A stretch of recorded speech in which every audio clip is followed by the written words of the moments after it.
di negara tertentu juga. Oke, sampai di sini ada komentar atau pertanyaan gitu. Izin Bapak, saya izin bertanya ya Pak. Oke, silakan. Saya, kalau kita bisa bilang alibi marketing Pak ya, berarti bisa di kayak kalau di Indonesia mungkin HS itu Pak, HS rokok itu mungkin bisa bisa dibilang dia mengikuti Marlboro nggak Bapak ya? Soalnya kan kalau yang saya tahu HS rokok itu kan awalnya itu kan dia dijual rokok, terus sekarang dia punya tempat olahraga kayak gor, ada tempat tenis, padel dan lain halnya gitu. Nah itu sebenarnya alibinya itu untuk naikin rokoknya atau untuk naikin tempat olahraga atau usaha lainnya, Bapak?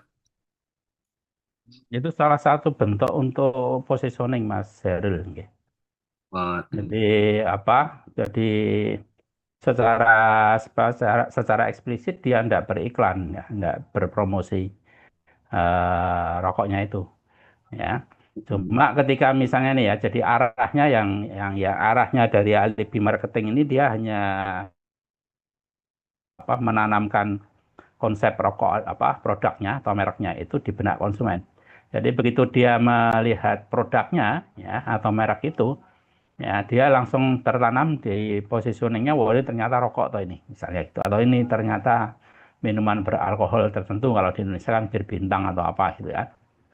Nah, itu ya. Jadi ini mengakrabkan lambang itu di benak konsumen ya. Sehingga sifatnya sebetulnya adalah positioning gitu ya. Jadi misalnya lah kalau kita akrab melihat tulisan Marlboro atau akrab lihat apa lambang gudang garam itu, ketika kita menemui produk itu, misalnya kalau kita belanja kemudian kita datang ke ke counter pembayaran gitu, kan biasanya di sana banyak produk rokoknya itu kan. Nah, orang melihat lihat lambangnya itu di kotak penyimpanan tuh, kemudian akrab dengan lambang itu. Nah, kemudian kalau memang dia sebagai bagian dari perokok, dia akan membeli rokok itu. Ya. Nah, kalau yang saudara sebutkan misalnya ada gym dengan lambang HS, itu saya kira itu sama seperti yang saya sebutkan tadi. Ya, ada rokok merek di Malaysia itu, nanti dia mendirikan kafe gitu kan. Nggak ada kata nama kafenya, tapi hanya lambangnya saja gitu. Yang tadi saya katakan, kalau di Indonesia ya, kalau rokok di Indonesia ya lambang jarum, lambang gudang garam dan seterusnya. Nggak ada kata-kata HS atau apa gitu.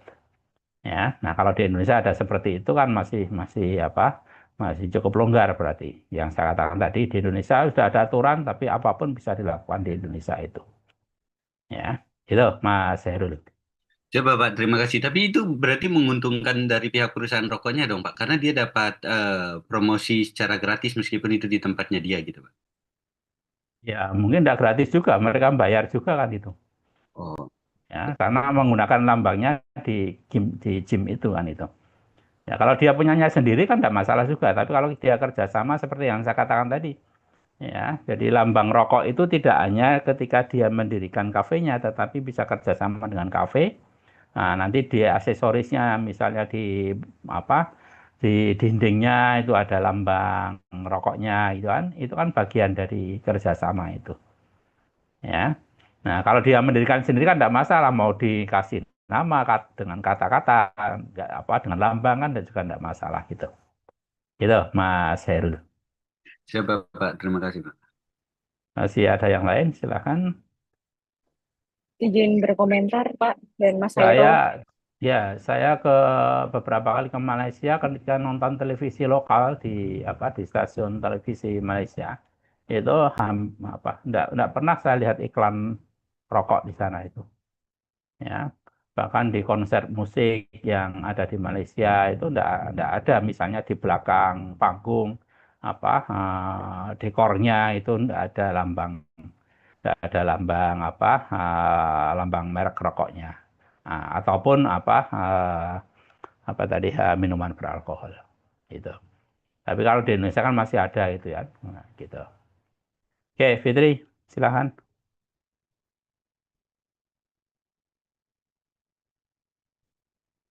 Fitri, tadi mau komentar? izin berkomentar sedikit aja sih Pak dan Eh, Mas Hairul. Jadi yang saya ketahui untuk produk rokok HS itu kan salah satu produk dari Surya Group Holding Company di Jogja. Yang saya ketahui di tahun 2025 kemarin, rokok HS itu gencar memberikan sponsorship untuk kegiatan konser musik di daerah Jogja.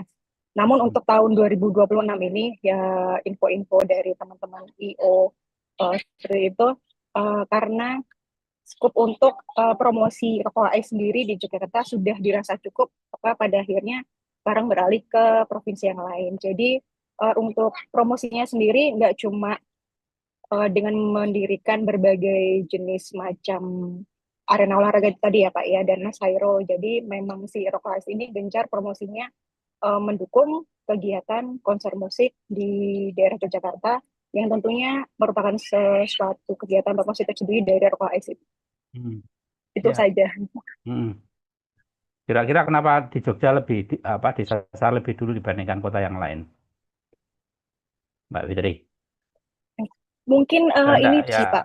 bisa menangkap yang tersirat enggak kira-kira? Hmm, Kalau saya melihat kota Yogyakarta itu adalah sebagai kota salah satu tujuan wisatawan ke Jogja ya Pak ya, banyak event-event konser musik, hiburan yang akan mendatangkan banyak pengunjung maupun target market yang baru di kota Jogja. Makanya selain itu juga karena base-nya si Surya Group ini kan base-nya juga di Jogja, maka dari itu mungkin mereka mengawali untuk promosinya itu di kota Jogja sendiri, baru ke kota lain. Mungkin seperti itu Pak. Oke, itu mungkin juga itu. Tapi saya menduga karena jenis rokok itu diarahkan kepada konsumen muda gitu. Ya, dan saya kira Jogja meskipun kotanya tidak gede, tapi itu representasi dari banyak kaum muda dari daerah yang lain gitu. Ya, sehingga kalau ini digarap lebih dahulu, kemudian penduduk ya tidak harus penduduk asli gitu, ya, mahasiswa mahasiswa kemudian siswa SMA dan seterusnya yang diarahkan untuk segmen muda untuk produk rokok HS ini, nah, saya kira sudah termasuk representasi dari Indonesia selain mereka yang memang sudah ada di Indonesia gitu. Sorry, yang ada di Yogyakarta. Ya, jadi mungkin itu yang tersirat kenapa Jogja misalnya disasar lebih dulu untuk promosi atau komunikasi pemasaran dibandingkan yang lain. Gitu. Ya. Nah, sementara untuk jenis rokok yang memang diarahkan untuk umur yang lebih tinggi, ya, mungkin dari sisi sponsorship itu sudah dianggap selesai ya, sehingga kemudian mungkin tidak menjadi sponsor yang intensif untuk banyak kegiatan di Yogyakarta itu. Tuh, saya kira dugaan saya ya. Selain tadi mungkin juga karena Jogja itu bagian dari tujuan wisata utama ya. Yang bahkan yang akhir tahun atau tahun baru kemarin, Nataru kemarin itu boleh dikatakan membludak gitu kan. Jadi ada prediksi sampai dengan 9 atau 10 jutaan yang datang selama liburan Nataru itu. Sementara Bali itu relatif kosong gitu kan. Gitu. Di beberapa teman istri yang kebetulan di Bali, mereka bilang sangat sepi sekali di Bali pada Nataru tahun kemarin gitu. Ya. Sementara Jogja itu indikasinya tol masuk yang ke Jogja lewat Klaten itu kan, itu antrinya panjang sekali ya, gitu. Ya, dan mungkin prediksi yang 9 sampai 10 jutaan datang di Jogja itu mungkin terprediksi dengan baik gitu. Gitu Fitri, tambahan dari saya. Masih ada yang lain? Silakan. Izin menambahkan, Pak. Mungkin bisa jadi Muhammad, silakan. karena Ya. banyak tempat tongkrongan mungkin, Pak. Karena kan tadi kalau HS itu kalau nggak salah kan dia juga mempromosikan lewat kafe kan, Pak. Kan di Hmm, Jogja tuh salah satu kota terbanyak untuk coffee shop ini tuh Pak, menurut ya, saya. ya, gitu. Ya, jadi karena apa ya tadi ya, utamanya menurut saya adalah karena apa namanya disasar untuk segmen muda gitu, ya, sehingga kemudian apa namanya menjadi prioritas untuk mendapat promosi lebih dahulu dibandingkan kota-kota yang lain. Oke, nah itu ditunjang tadi misalnya yang pendapatnya Fitri, dia Muhammad Maulana tadi ya, yang banyak kafe, kemudian banyak Wisman, ya, sorry, bukan Wisman, Wisnu ya, wisatawan Nusantara itu yang datang pada masa-masa, terutama masa-masa liburan. Gitu. Oke, masih ada lagi yang mau berpendapat, silakan.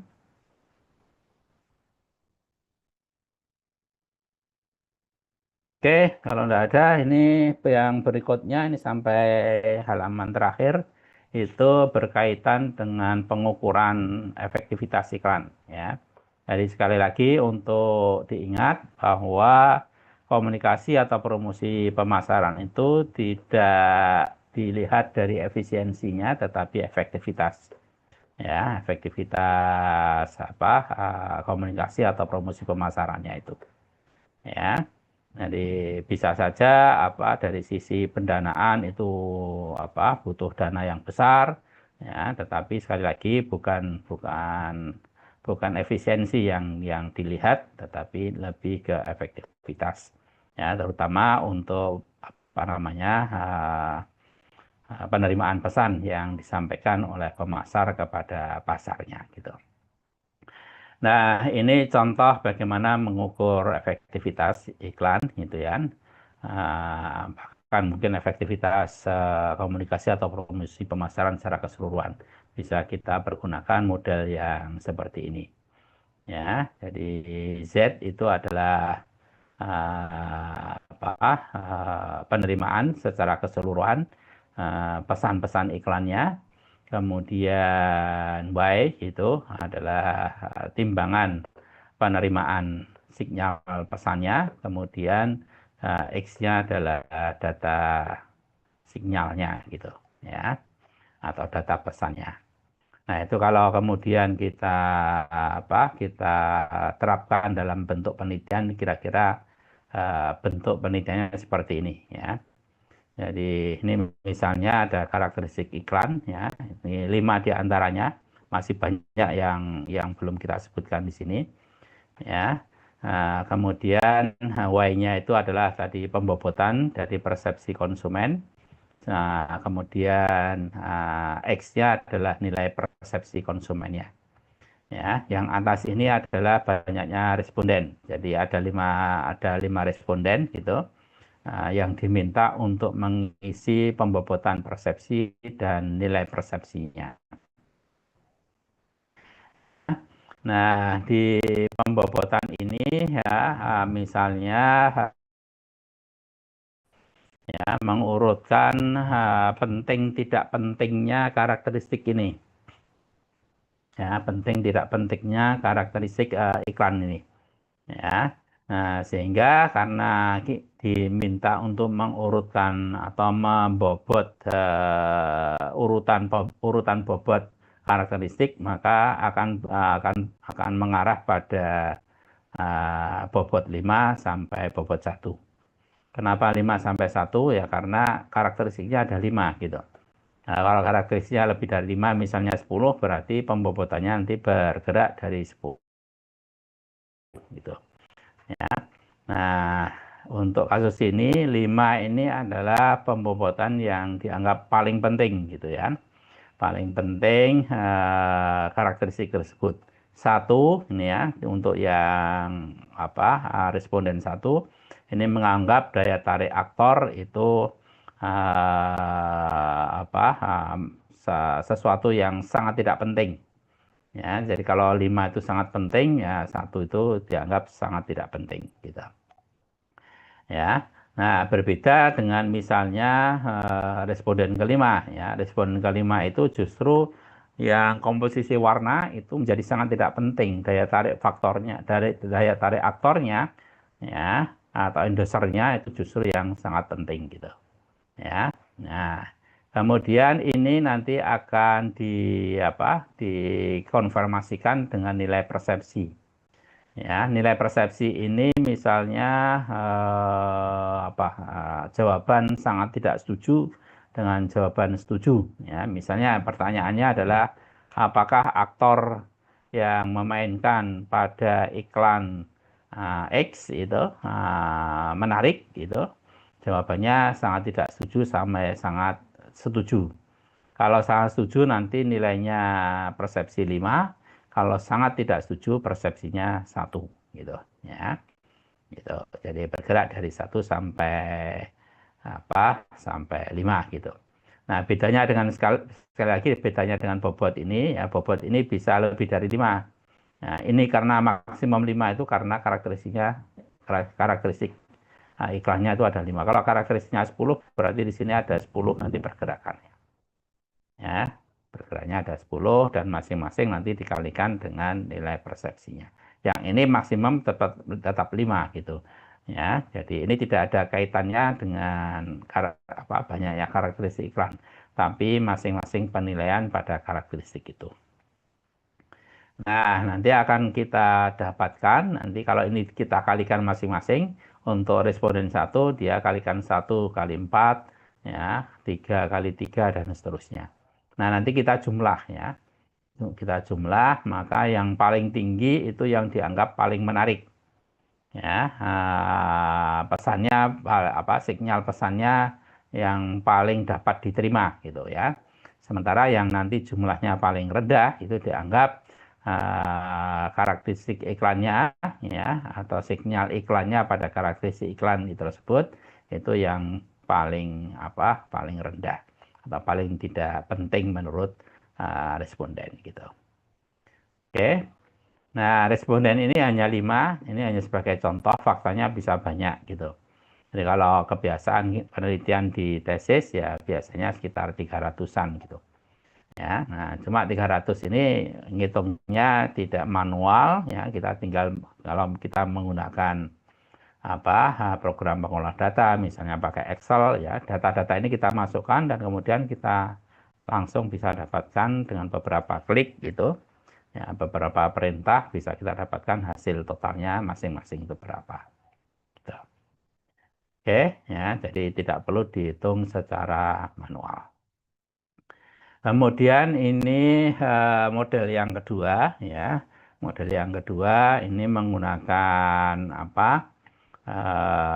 konteks ingatan gitu, ya, konteks ingatan. Kalau tadi persepsi, ini konteks ingatan yang menunjukkan bahwa idealitas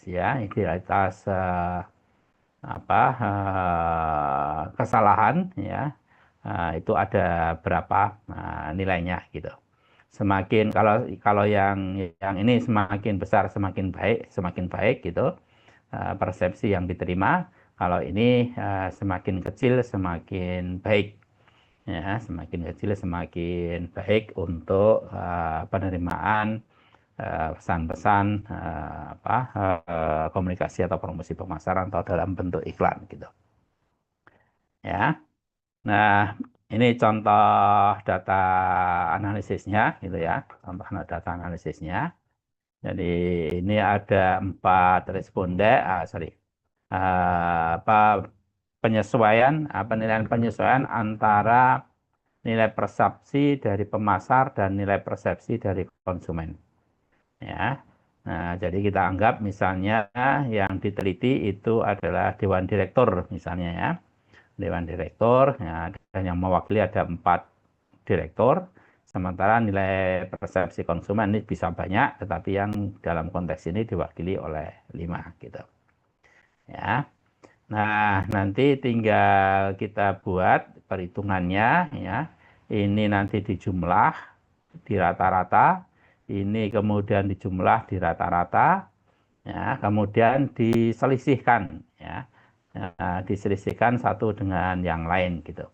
Yang nilainya rendah itu yang dianggap baik gitu ya, karena ada kesamaan nilai persepsi antara pemasar dengan konsumen.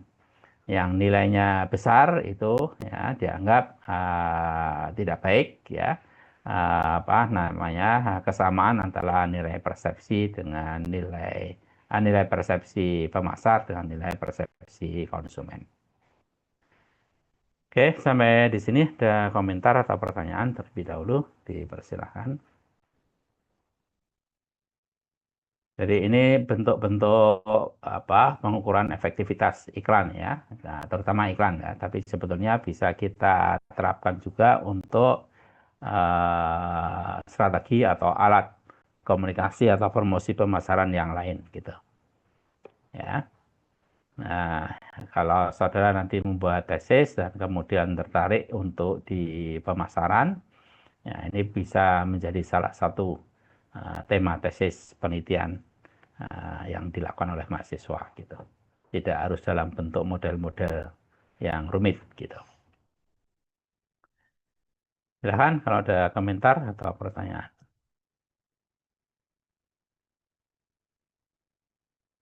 Kalau enggak, yang berikutnya, nah, ini salah satu model, ya model juga cukup lama, ya.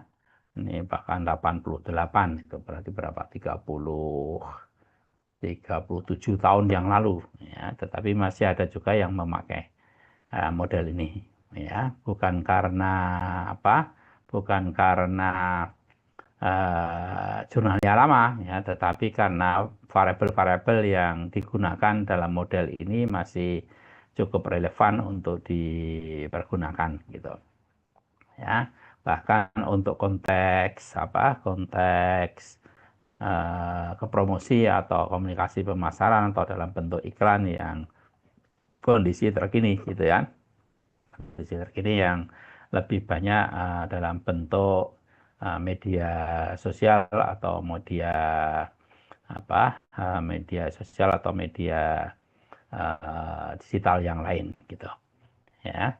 Jadi kalau penelitian-penelitian yang sebelumnya itu yang mendekati beberapa tahun setelah model ini itu biasanya medianya adalah media televisi gitu ya. Jadi, nah, namun yang sekarang mungkin lebih mengarah ke media digital, media sosial gitu. Ya, oke. Di model ini melibatkan cukup banyak variabel. Ya, ada 6 variabel. Bahkan mungkin ada biasanya kita potong tidak 6 variabel, tapi cuma 5 variabel saja ya, sampai pada minat beli, tidak sampai pada pembelian nyata gitu ya, karena untuk sampai pada pembelian nyata ini mungkin perlu identifikasi responden sebelumnya dan kemudian beberapa waktu kemudian harus dikonfirmasi terhadap responden yang sebelumnya sudah menjawab 5 variabel pertama ini. Ya, kadang-kadang ya kita dapatkan 5 data variabel ini, tetapi sulit untuk mendapatkan data yang terakhir pembelian nyatanya gitu, atau keputusan pembelian akhir gitu.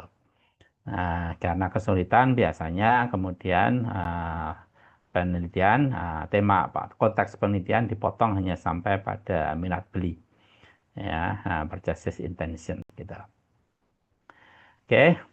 Nah, ini dimuat di jurnal utama di pemasaran ya, The Journal of Service Marketing ini termasuk jurnal utama di lingkup pemasaran ya, tahun 88. Nah, itu melibatkan penjelasan variabel seperti ini ya. Jadi pesan iklan itu menunjukkan sesuatu yang diingat, ya, berarti positioning ya, dari responden ketika melihat objek atau produk atau merek atau perusahaan tertentu. Nah, yang diutamakan itu pengungkapan tentang ciri, kualitas, manfaat, harga, dan ketertarikan ya, audien pada pesan-pesan iklan itu. Ya, nah, dan seterusnya gitu ya, dan seterusnya sampai pada kemungkinan pengungkapan pembelian yang diaktualisasikan gitu dalam bentuk ya pembelian secara real atau pembelian secara nyata, tidak hanya dalam bentuk minat beli saja gitu. Oke, kemudian ini model yang kedua ya, cukup lama juga, sudah 25 tahun ya. Nah, ini menunjukkan sampai pada pengungkapan efektivitas dalam bentuk minat untuk membeli ya. Ya, tidak sampai pada pembelian real atau pembelian nyata ya, tetapi hanya sampai pada minat untuk membeli atau purchase intention gitu. Nah, berbeda dengan yang pertama tadi ya, berbeda dengan yang pertama.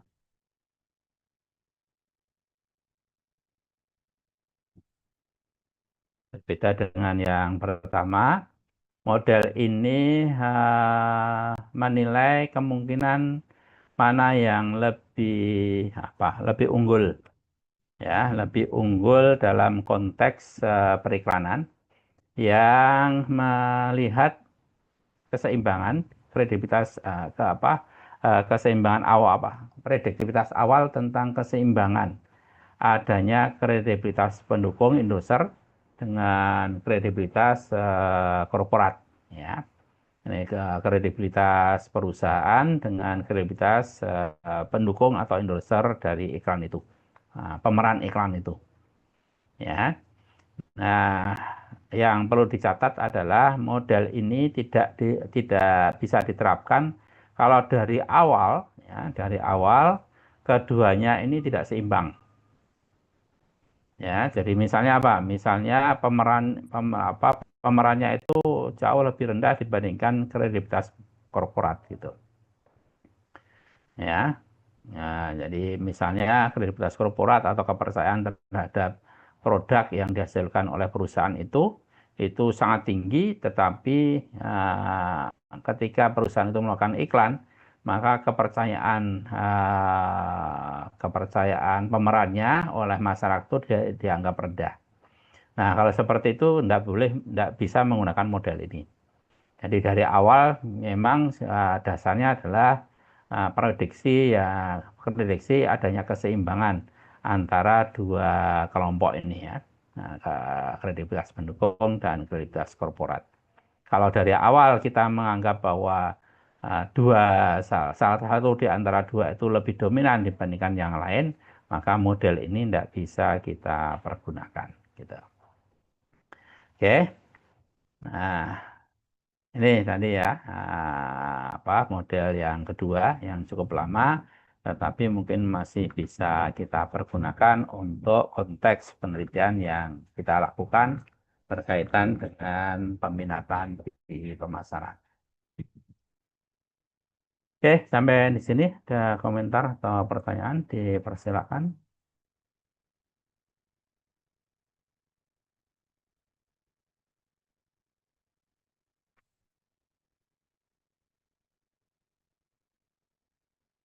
Yang ini gede sekali di tempat saya.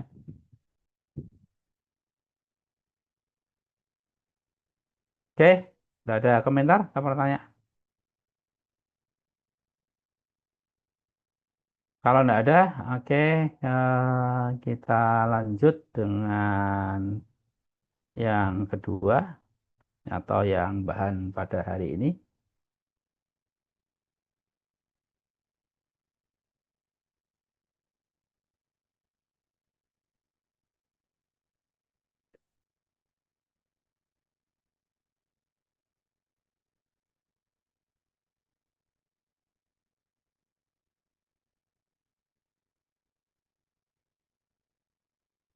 Sudah muncul di monitor?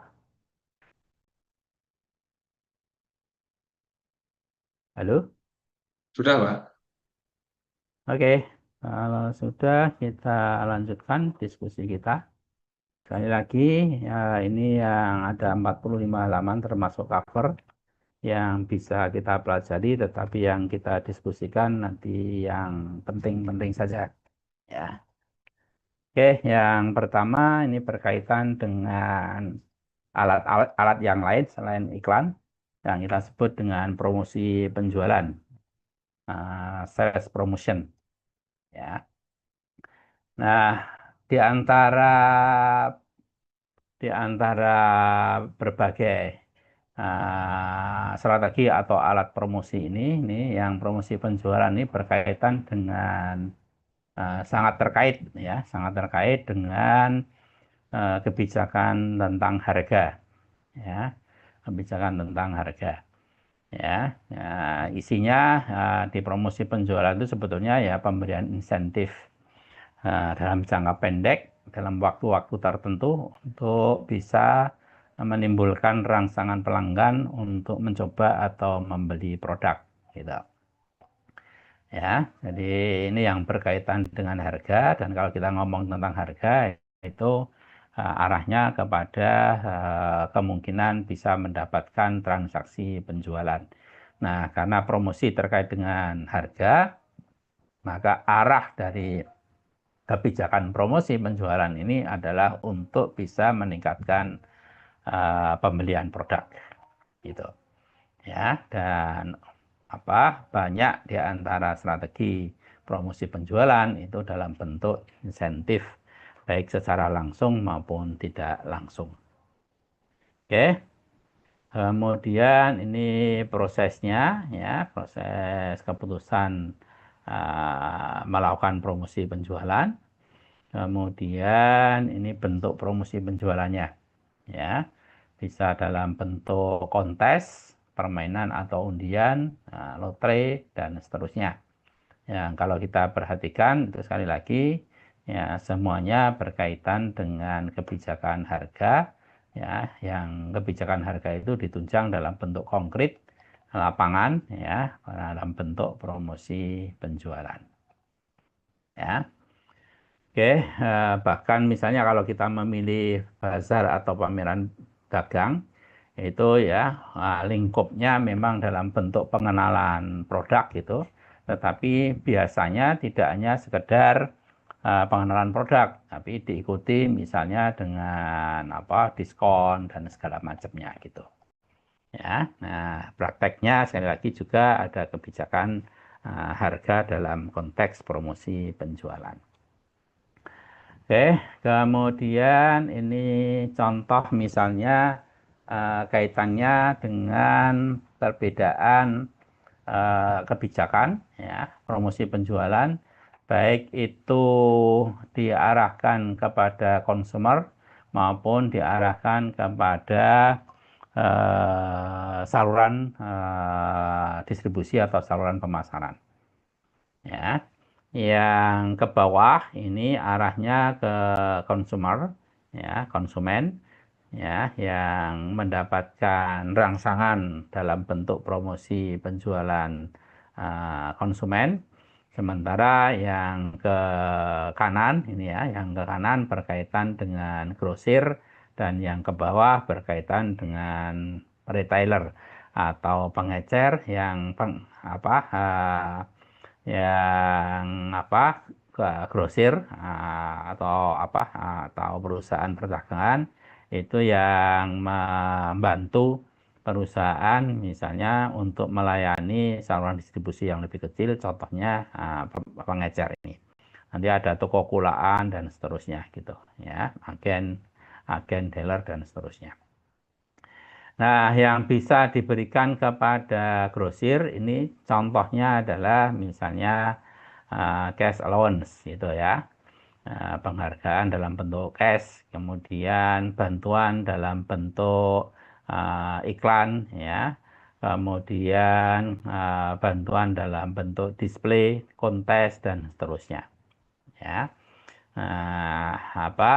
Mungkin yang lain sudah cukup dipahami. Ini yang mungkin yang display allowance itu penghargaan atau pemberian insentif dalam bentuk display. Ya, ini bisa kita lihat contohnya misalnya kalau di Jogja di Indogrosir gitu, ya. Ya, jadi Indogrosir itu bagian dari grosir, ya. Selain kalau di Jogja ada Superindo dan seterusnya gitu. Ya, itu bagian dari grosir. Nah, kalau di Superindo saya tidak pernah lihat itu display allowance-nya. Nah, Ya, tetapi kalau di Indogrosir itu seringkali saya dapatkan contoh display allowance-nya ini. Ya, nah display allowance ini dalam bentuk misalnya eh, di grosir itu, ya, itu grosirnya menyediakan space atau tempat tertentu yang isinya tempat tersebut adalah produk-produk dari perusahaan tertentu, ya, produk-produk di perusahaan tertentu. Ya, yang sering saya lihat kalau di Indogrosir itu produk-produknya Unilever. Ya, Unilever itu kan punya banyak sekali produk-produk toileter gitu kan, produk-produk rumah tangga gitu. Ya. Nah, di Indogrosir itu ada space khusus yang memang itu di display atau display itu dipamerkan produk-produk dari Unilever gitu. Ya. Jadi tidak ada produk di luar produk yang dihasilkan oleh Unilever. Ya, ini insentif atau penghargaan dalam bentuk insentif display atau pameran produk yang diberikan oleh manufaktur atau pabrikan atau perusahaan kepada saluran distribusinya. Ya, yang dalam contoh ini adalah Indogrosir tadi. Ya. Nah, apakah ketika kemudian mereka mendapatkan display allowance, penghargaan dalam bentuk pameran tadi, tempat dalam bentuk pameran tadi, kemudian di rak-rak itu tidak ada produk Unilever, tidak, ya. Di rak-rak masih tetap ada produk-produk Unilever, ya, yang sesuai dengan penempatannya, yang relevan. Jadi kalau di rak sabun ya ada sana ya sabunnya Unilever. Di rak sampo nanti akan ada Sunsilk ya di antara merek-merek sampo yang lain gitu.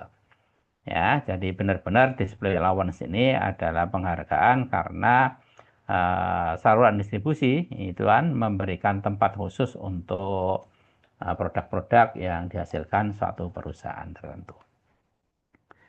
Oke, nah ini kira-kira tadi contohnya untuk trade promotion dalam bentuk display allowance. Ya, kemudian yang lain ini saya kira sudah cukup dipahami gitu ya. Ada komentar atau pertanyaan dipersilahkan.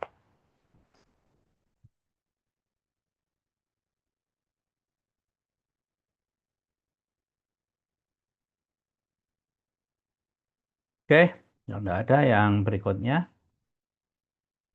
Ini kira-kira bentuk promosinya ya, atau tipe promosinya dengan tujuan tertentu. Jadi kalau kita misalnya ingin meningkatkan pembelian ulang, ya, yang bisa dilakukan diantaranya adalah dengan impact kupon. Ya, jadi perusahaan mengeluarkan kupon yang isinya frekuensi, misalnya frekuensi transaksi gitu ya. Yang kalau di bengkel itu kadang-kadang memberikan kupon 5 kali servis, 1 kali gratis tanpa biaya gitu. Misalnya seperti itu. Ya. Nah, ini kemudian ada continuity program ya, program berkelanjutan ya dalam bentuk frekuensi ya, frekuensi dalam bentuk uh, apa uh, yang berulang ya, kegiatan yang berulang ya. Kemudian bisa juga dalam bentuk promosi ke pemecer gitu. Ya. Gitu. Jadi ini saya kira juga sudah cukup jelas. Kalau tujuannya tertentu, kira-kira contoh tipe promosi penjualannya seperti apa gitu. Ya. Oke, kemudian di sini ada singkatan. Ya, singkatan itu kita berikan penjelasan di sini juga ya. Ya, gitu. Oke, ada komentar atau pertanyaan? Dipersilahkan. izin bertanya, Pak. Oke, Mas Kalau Ridwan, silakan. tipe promosi untuk itu kan kalau kita lihat kan seperti ini ya apa tipe promosi untuk transaksi konvensional gitu ya. Kalau misalkan Ya, untuk transaksi digital yang sekarang kira-kira seperti apa ya Pak ya yang tepat karena kan seringnya kan kita dapat scam apa yang link-link nggak jelas terus kita klik masuk ke sebuah link yang lain. Tapi kan hmm, karena kita tahu kan kita bahkan nggak sampai lihat udah ngapus udah balik lagi gitu. Berarti kan hmm, promosinya mereka kan bahkan kita pun tidak pernah membaca gitu. Tapi hmm. karena kita nggak klik, jadi harus back ke sana. Gitu. Nah itu kalau misalnya seperti itu dalam konsep dalam Oke, kalau dalam bentuk e-commerce saya kira kita lebih mudah melihatnya, Mas Ridwan ya. Jadi kalau kita sering membeli di Shopee, Tokopedia dan segala macamnya, mereka punya sistem yang bisa melihat berapa kali kita membeli di sana, ya. Bahkan tidak hanya pada produk tertentu, tapi sampai pada pembeliannya aja, ya, melalui e-commerce itu, melalui Shopee atau Tokopedia itu. Ya, nah biasanya kemudian apa namanya insentifnya dalam bentuk yang paling mudah itu uh, gratis ongkir dan segala macamnya itu. Ya, nah yang dilakukan misalnya yang tidak lewat e-commerce tapi lewat e-marketing ya, yang pemasarannya secara langsung ya mungkin tidak dalam bentuk tidak dalam bentuk frekuensi pembelian tetapi dalam bentuk insentif harga gitu, potongan harga.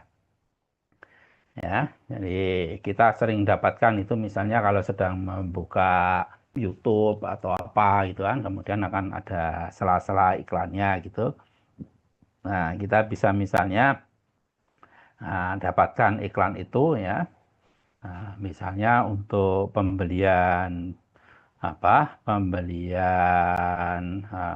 produk dalam jumlah tertentu itu harganya juga tertentu. Ya, selain mungkin mereka juga akan memberikan bebas pengiriman gitu. Ya. Nah, jadi bentuknya mungkin sudah berbeda. Kalau dalam e-commerce itu bisa saja dalam bentuk frekuensi pembelian yang nanti insentifnya bisa macam-macam, bisa potongan harga, bisa potongan atau gratis pengiriman. Sementara yang sifatnya yang konteksnya adalah e-marketing pemasaran secara langsung ya itu mungkin tidak dalam bentuk frekuensi karena mungkin mereka tidak punya sistem yang integrated itu ya yang terpadu untuk bisa memantau banyaknya atau frekuensi pembelian ya. Nah, sehingga kemudian insentifnya ya promosi penjualannya dalam bentuk diskon secara langsung gitu. Itu mungkin sama beberapa izin satu alternatif. lagi, Pak. Ya, monggo. Balik. Ini terkait promosi, terkait ini iklan. Jadi ketik kalau kalau kita lihat misalnya nonton YouTube ya kita nonton YouTube kan biasanya iklan yang muncul kan itu aja ya mungkin Ya. di akun bapak Hmm. iklannya apa di akun saya Hmm. iklannya apa karena kan dia Hmm. dia membaca preferensi kita ya gitu Hmm.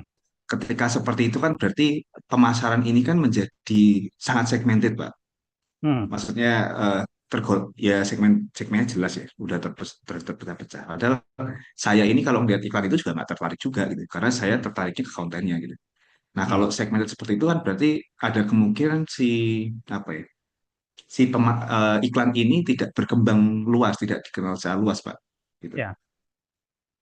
Dan mungkin dengan ini bayang saya sih, kalau ibarat kalau saya adalah seorang yang pengen beriklan ke YouTube, ya, saya akan memberikan kontrak ke YouTube, mungkin ibarat baliknya kita bayar Hmm. AdSense gitu ke mereka, Hmm. memang tampil gitu, tampil. Terus apa namanya? Ya tadi tapi dengan algoritma tadi itu seperti seolah-olah disegmenkan orang-orangnya. Nah ini kan menjadikan pemasaran itu menjadi tidak luas. Gitu. Apakah ini sebuah anomali atau ini adalah sebuah strategi khusus yang mungkin akan mendatangkan income yang lebih itu. Kasih Pak. Ya, saya belum cek ya dari sisi biaya, Mas Ridwan, untuk beriklan di media digital ya. Ya, tapi saya menduga itu biayanya sangat rendah sekali. Karena dari sisi audiensi, dari sisi penangkapan audien, sasaran pesan itu ya memang tadi kemungkinannya sangat bahkan tidak tersegmen sebetulnya gitu. Ya, menurut saya bahkan tidak tersegmen karena saya beberapa kali mendapatkan iklan yang sama pada konten yang berbeda.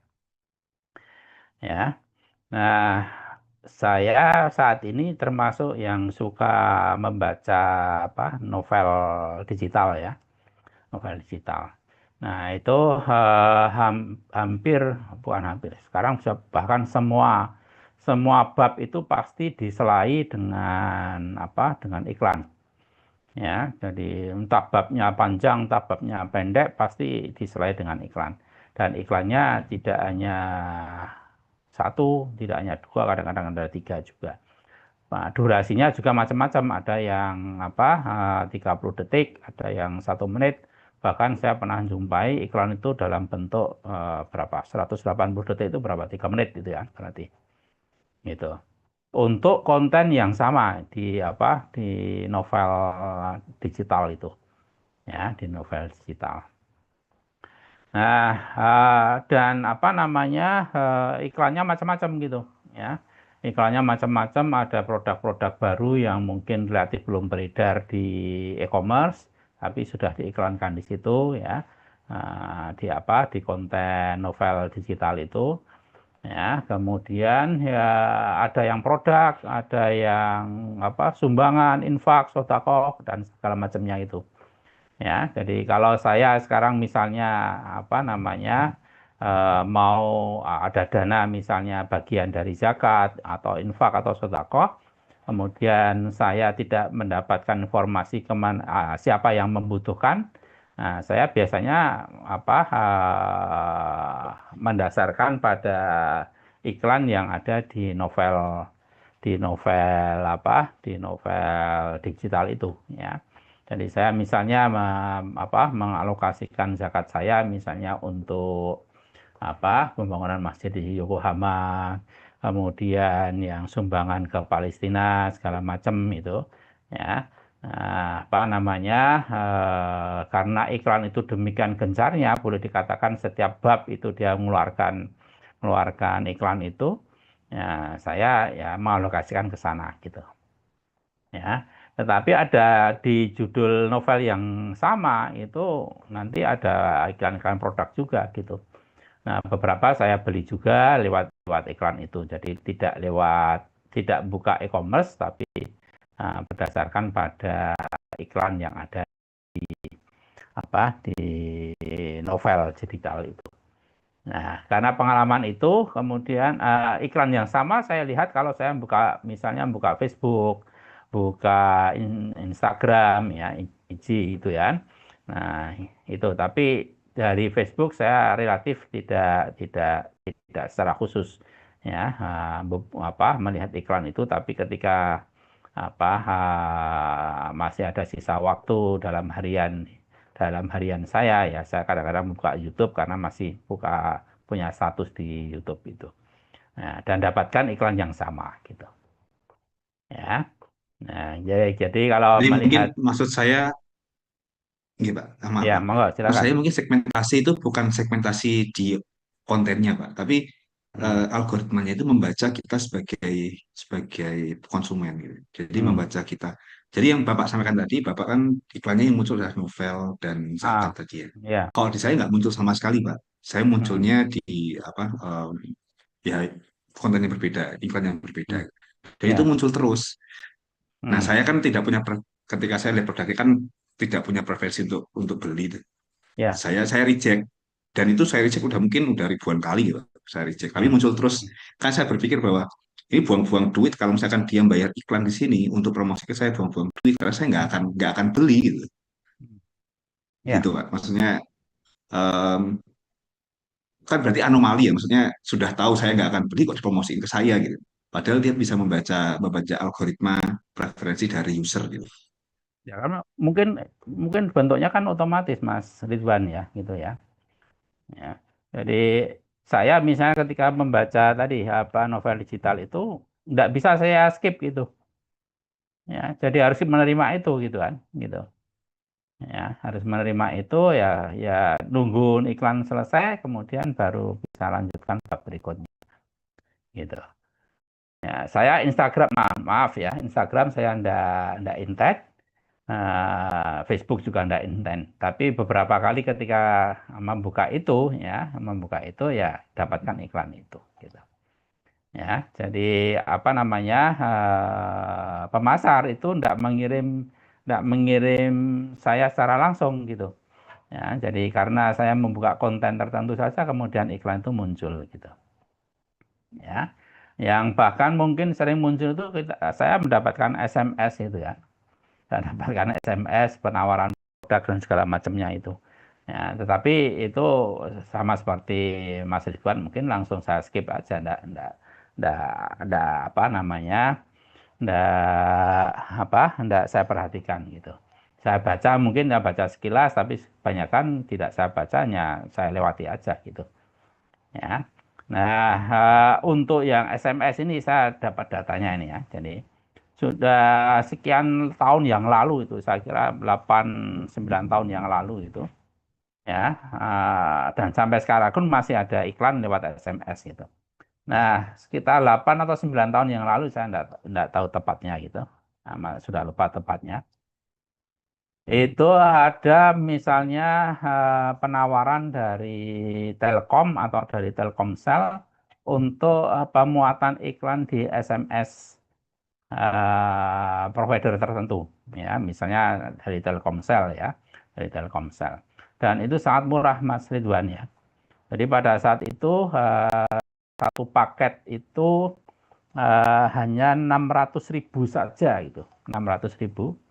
Dan nomor HP yang bisa diakses itu ada 10 ribuan gitu. Telkomsel kan punya nomor HP gitu kan, pelanggannya gitu. Ya, jadi dia punya sistem, ya, kita membayar pemasar membayar 600.000 dan kemudian dia akan sebarkan iklan dari pemasaran itu ke 10.000 nomor. Dan itu berlangsung sampai seingat saya 10 hari atau 7 hari itu, Mas Ridwan. Jadi kalau kalau kita hitung sangat kecil sekali itu. 600.000 bagi 10.000 itu kan cuma 100 rupiah kan gitu. Ya kan? Nah, kalau itu berlangsung secara terus-menerus setiap hari itu kan, kalau katakanlah durasinya 10 hari kan cuma 10 rupiah. Sangat kecil sekali itu. Ya, iklan per nomornya itu. Ya. Nah, itu aja apa namanya? Dalam waktu seingat saya 8 atau 9 tahun yang lalu. Ya. Nah, orang melihat SMS sekarang mungkin juga relatif tidak care gitu, tidak diperhatikan. Ya, tetapi sampai sekarang pun masih masih masih saya bisa mendapatkan SMS itu. Ya, Starbucks, KFC dan segala macamnya itu. Nah, mestinya karena SMS juga relatif sudah tidak banyak dibaca, ya pastinya ya harganya bisa turun atau sasarannya tidak 10.000 tapi lebih dari 10.000 lagi dan seterusnya gitu. Dari sisi dari sisi biaya sangat rendah gitu. Nah, itu dari sisi SMS yang sudah kuno itu kan ya. Yang orang bisa melihat itu atau tinggal langsung di skip dan seterusnya. Nah, sekarang mungkin kalau dari sisi iklan di YouTube dan segala macamnya, ya mungkin bisa lebih mahal atau jauh lebih mahal dibandingkan yang SMS. Tapi dari sisi biaya, saya kira juga cukup rendah lah gitu. Ya. Televisi itu sekarang kalau kalau per tayang itu 30 detik itu sekarang biayanya sudah sangat mahal, Mas Ridwan. Ya, itu sudah sampai untuk yang prime time itu sudah 80 sampai 85 jutaan per satu kali tayang per 30 detik. Nah, itu masih sangat mahal sekali. Padahal orang juga relatif sudah tidak sudah tidak melihat televisi gitu. Ya, saya punya televisi tapi boleh dikatakan sebulan tuh belum tentu melihat televisi. Ya, mau lihat sepak bola saja kalau yang main Indonesia ya mikir kok itu paling kalah ya. Ya, gitu. Kalah dan mangkel ya, setelah itu ya mangkel gitu kan. Nah, daripada stres sendiri, mangkal sendiri ya udah enggak usah nonton aja gitu. Yang biasanya nonton anak saya nanti tinggal dia lapor ini menang atau kalah, skornya berapa dan seterusnya gitu. Gitu Mas Ridwan ya. Jadi mungkin yang memang tidak efektif ya. Jadi orang melihat iklan sekarang mungkin tidak efektif karena banyak yang tidak cocok dengan dirinya dan seterusnya, kontennya saja yang dilihat ya. Sementara yang iklannya mungkin tidak. Ya.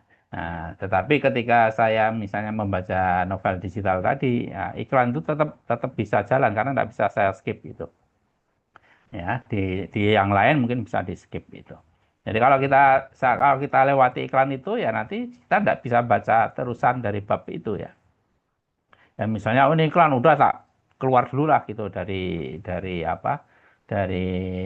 konten novel itu. Ketika kita mau membaca lagi, buka lagi, iklannya masih berlanjut juga gitu. Jadi tidak kemudian berhenti iklannya enggak gitu. Gitu ya. Nah, saya buta teknologi Mas Ridwan ya. Jadi apakah memang ada sistem yang bisa kita skip itu ya. Kalau kita misalnya ada durasi yang 30 detik tapi biasanya kan ada 10 detik atau 15 detik ada konten yang bisa kita skip ya, tapi mau tidak mau kita harus nunggu 15 detik itu dari 30 detik yang ada kan itu baru ada titik untuk skip iklan tersebut gitu. Tapi tidak dari awal gitu ya. Dan itu sekarang semakin gencar Mas Ridwan ya. Jadi kalau dulu misalnya satu durasi YouTube itu mungkin hanya satu saja gitu kan, kemudian naik 2. Sekarang kalau misalnya durasi YouTube-nya misalnya 2 menit itu bisa saja ada 4-5 iklan gitu. 2 tahun yang lalu itu bahkan YouTube jarang sekali ada iklannya. Kemudian ada satu iklan, 1-2 iklan dan seterusnya. Tapi hampir dipastikan sekarang YouTube itu pasti ada iklannya gitu. Gitu saya kira Mas Ridwan. Masih ada yang lain? Silakan. Izin bertanya, Pak. Mbak Arina, silakan. Kemarin itu sempat lihat di sosial media, itu rame ada suatu brand skincare yang karena terlalu sering memberikan diskon, itu customer-nya ketika mereka memberikan harga normal, itu nggak mau repurchase, Pak. Nah, apakah ini menjadi salah satu resiko jangka panjang ya, Pak, untuk pemberian promosi terhadap loyalitas customer atau seperti apa, Pak? Ya. Jadi tadi yang di definisinya promosi penjualan tadi kan disinggung ya, itu mesti kan dalam jangka pendek gitu. Ya. Nah, kalau sampai pada jangka panjang itu sebetulnya menyalahi secara teoretik kan itu. Ya, jadi orang teori itu saya kira didasarkan pada empiris, ada fakta-fakta yang sebelumnya terjadi ya. Nah, kemudian dijadikan sebagai bentuk dari teoretiknya itu. Nah, yang mungkin saudara singgung tadi, Arina singgung tadi ya, itu saya kira bahkan kalau itu terjadi terus-menerus, ya, mungkin akan menimbulkan ketidakpercayaan dari konsumen yang sudah ada gitu, ya. Nah, saya tidak tahu apakah itu yang terjadi di skincare yang disebutkan tadi. Ya. Nah, akan lebih baik sebetulnya insentifnya berubah, tidak selalu diskon segala macamnya, tapi mungkin dalam bentuk pemberian souvenir atau segala macamnya lah itu yang, tapi tidak secara terus-menerus memberikan diskon yang itu menjadi suatu kebijakan dalam jangka panjang. Ya. Jadi menurut saya ya seperti yang diduga gitu kan, karena apa namanya diskon yang sama itu berlangsung secara terus-menerus, bahkan untuk pembelian yang sifatnya pembelian ulang, repurchase itu. Nah, itu menjadi mungkin orang menjadi tidak begitu percaya.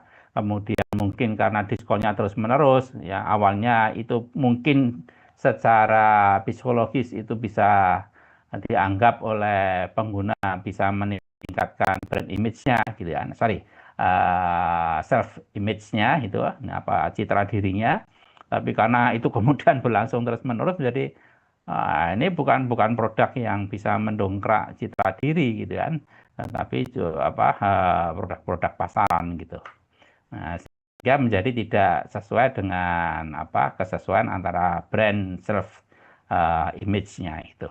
Ya, kesesuaian antara merek dengan citra dirinya.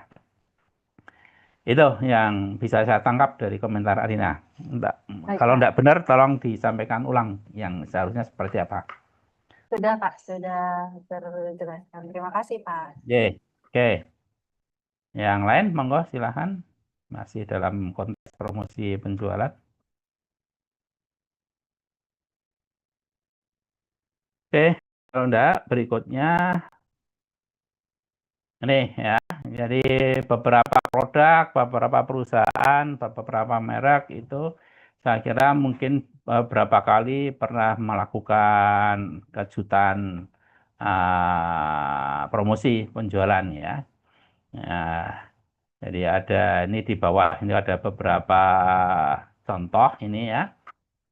Yang Kiat Bob Sadino dengan telur busuknya ini saya kira bisa dicari ya kontennya di apa di Google ini ya.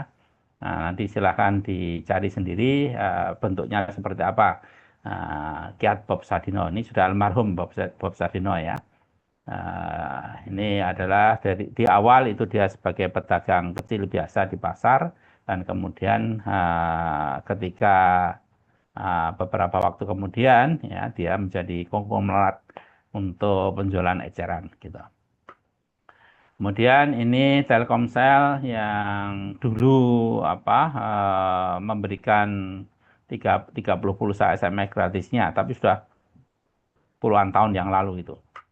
Ya, dari Telkomsel itu apa provider internet yang paling apa yang paling kikir ya, paling kikir memberikan insentif kepada pelanggannya, ya, apa pemegang kartu Telkomsel ya. Nah, tetapi pernah melakukan insentif ini dan hanya berlaku pada masa hari raya saja ya. Kalau di Islam hari raya Fitri, kemudian kalau di apa di Nasrani itu di apa Natalan itu. Dan karena kikirnya ya meskipun dia ngasih insentif seperti ini ya. Jadi apa ini tidak berlangsung lama gitu. Jadi benar-benar hanya misalnya syaratnya itu kita 10 kali SMS dengan harga tertentu kemudian secara otomatis mendapatkan 30 pulsa SMS gratis gitu. Dan itu tidak berulang tiap hari atau tiap waktu tertentu. Jadi selama kita menggunakan sekali selesai gitu. Ya. Nah, ini bedanya dengan yang apa banyak apa provider yang lain ya. Yang apa kalau yang 123 itu apa? Provider apa? Yang 123. Indosat, Pak. XL. Bukan. XL gitu ya.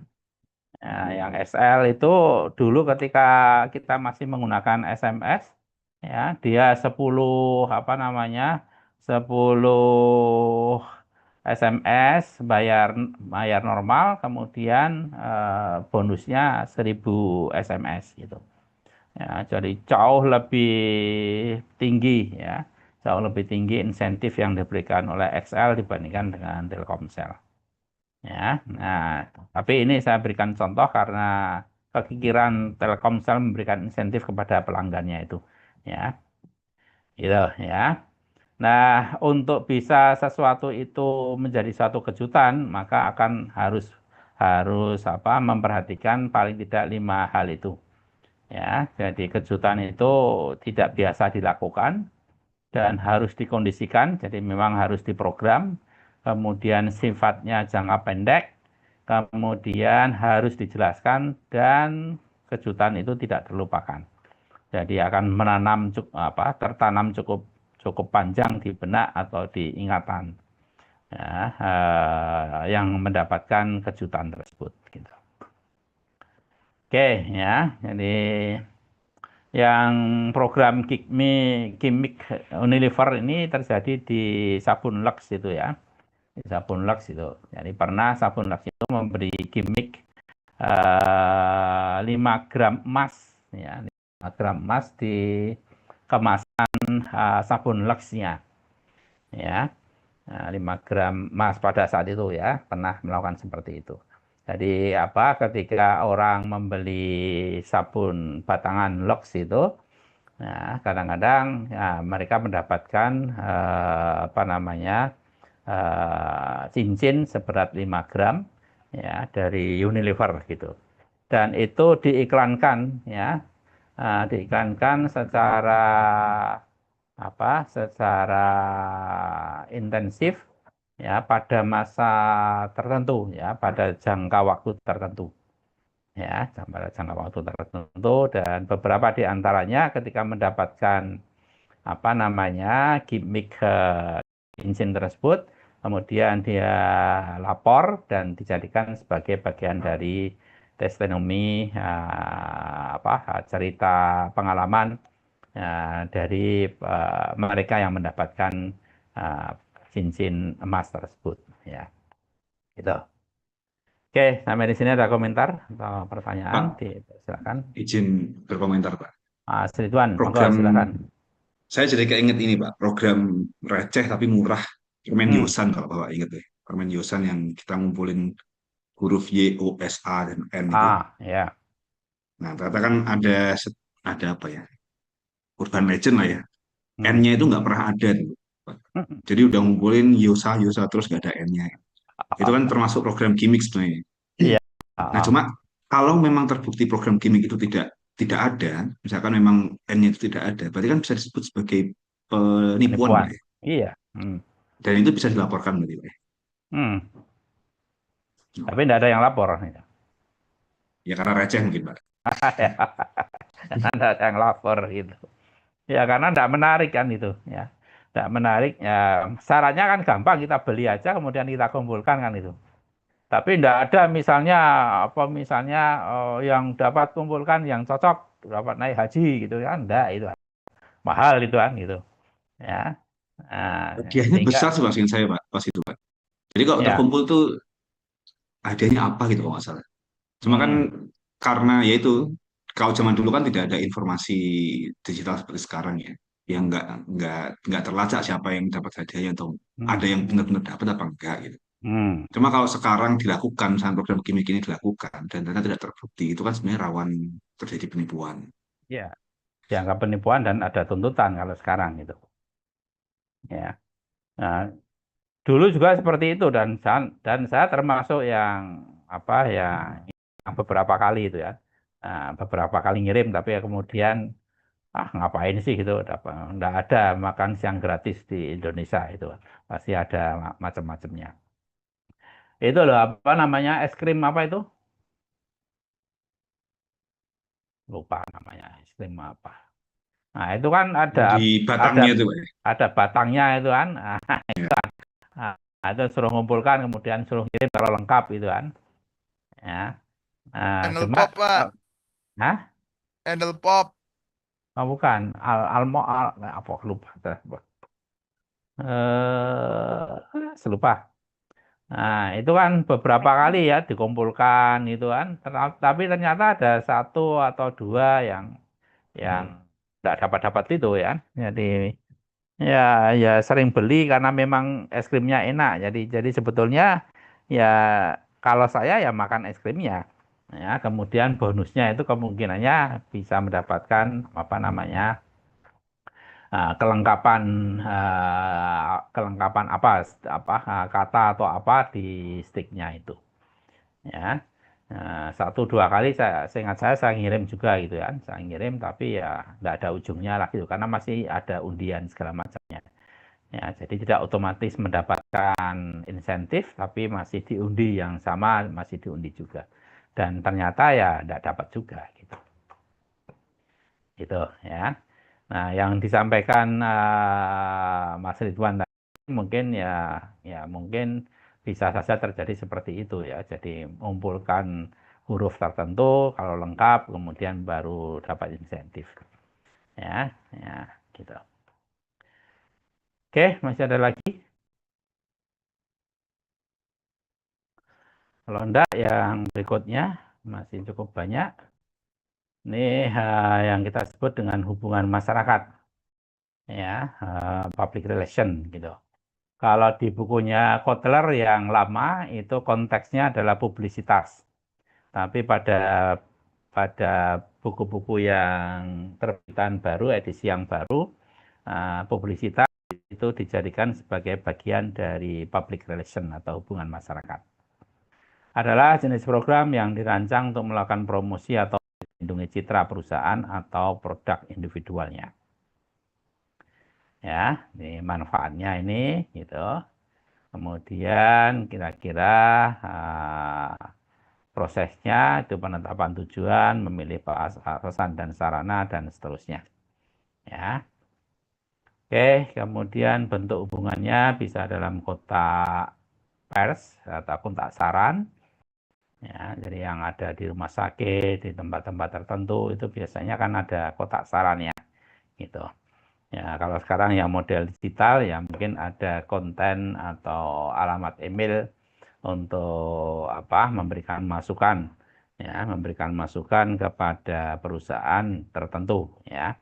Ya, memang memasang email meminta pada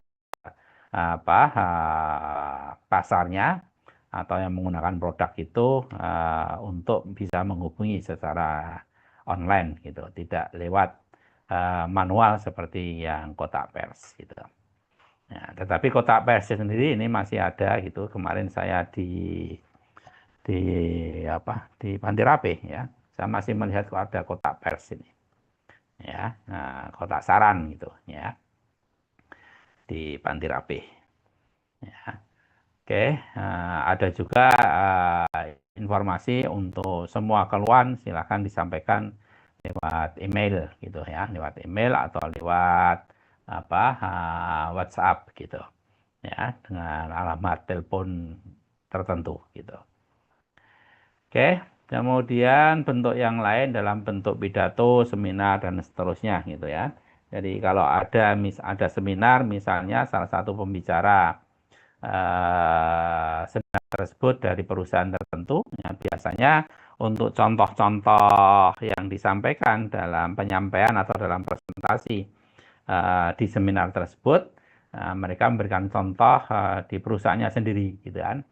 Nah, contoh-contoh tersebut itu yang kita sebut bagian dari bentuk hubungan masyarakat dalam konteks atau dalam acara seminar gitu. Oke, ini jadi bentuk-bentuk hubungan masyarakatnya. Kemudian ini praktek hubungan masyarakat dalam bentuk contoh-contoh kasus gitu. Ya, ini misalnya ada sponsor program Bank Mandiri pada Liga PSSI dan bulu tangkis Thomas Uber. Kemudian McD dengan futsal dan Olympic fundraising-nya. Aqua dengan peduli lingkungannya, Lifebuoy dengan peduli sehatnya, gitu kan.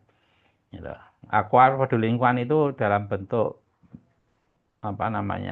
daur ulang kemasannya ya. Kalau Lifebuoy dengan peduli sehatnya itu datangnya kru dari Unilever, kru dari Lifebuoy itu yang memberikan pengetahuan tentang tentang peduli sehat misalnya dengan cuci tangan dan seterusnya gitu ya. Oke, kemudian Hans Baragi dan asuransi Bumi Putra ya. Jadi yang Hans Baragi dan asuransi Bumi Putra ini berupa semacam apa ya, semacam konflik yang terjadi antara ini apa, yang terjadi antara kliennya Hans Bargi ini sebagai pembela gitu, sebagai pengacara.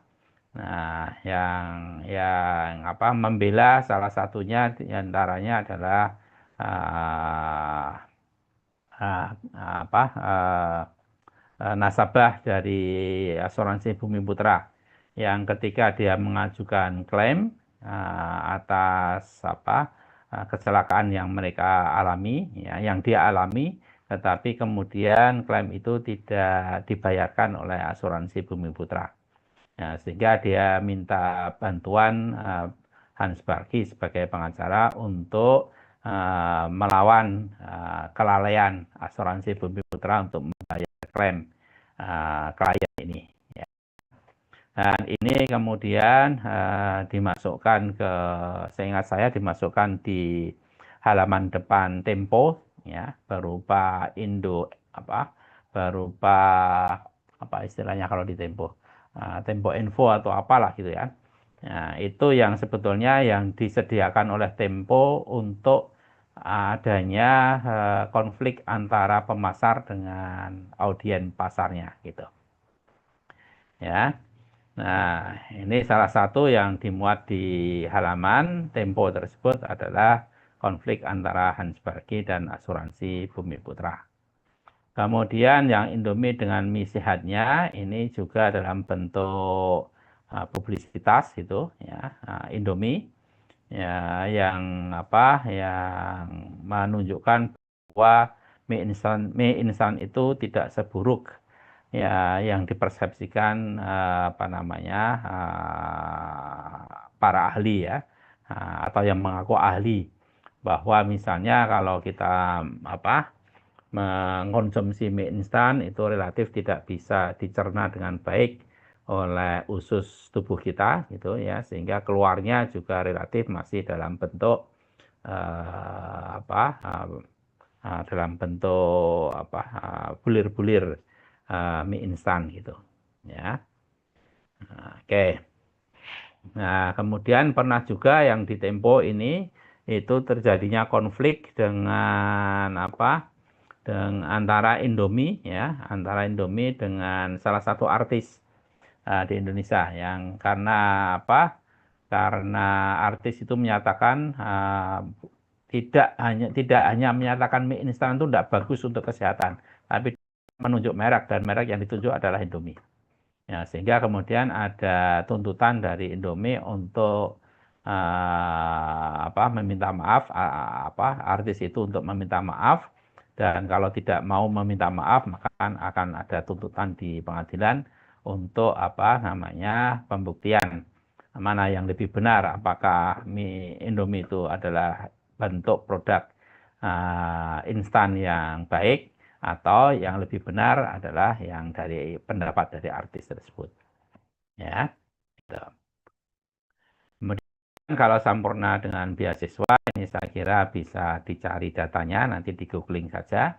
Ya, jadi pergerakan Sampurna ketika mereka memberi beasiswa kepada 5, 6, 7 orang ya yang dianggap terbaik setelah dilakukan seleksi secara internal oleh Sampurna, yang kemudian diberi beasiswa untuk kuliah di Harvard gitu ya, kuliah manajemen di Harvard ya. Kemudian nanti akan berubah, tidak lagi mengirim mahasiswa Indonesia ke Harvard, tapi kemudian malah mendirikan perguruan tinggi sendiri yang sebagian besar awalnya itu diberi beasiswa penuh oleh Sampurna. Nah, ini bisa di googling sendiri yang terakhir ini, sama seperti yang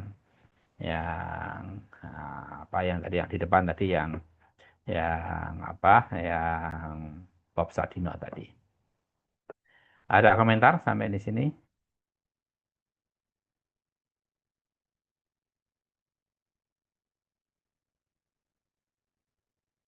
Oke, kalau tidak ada, ini yang pemasaran langsung, direct marketing, ya, penggunaan alat komunikasi atau penggunaan alat komunikasi jarak jauh untuk berhubungan secara langsung dengan atau meminta tanggapan atau dialog dari pelanggan atau calon pelanggan. Ya, nih. Manfaatnya ya bagi pelanggan dan bagi penjual itu ya, jadi dua sisi ya. Jadi kalau kita sebagai pelanggan mendapat pemasaran langsung, maka manfaatnya seperti itu. Ya, bisa menyenangkan, mudah, bebas, efisiensi waktu untuk bisa mendapatkan informasi. Ya.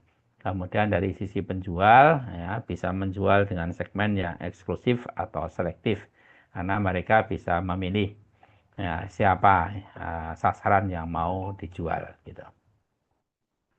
Produknya atau mereknya. Kemudian proses keputusan pemasaran secara langsung ini ya. Ini menetapkan tujuan sampai pada mengukur hasilnya. Ya. Oke, kemudian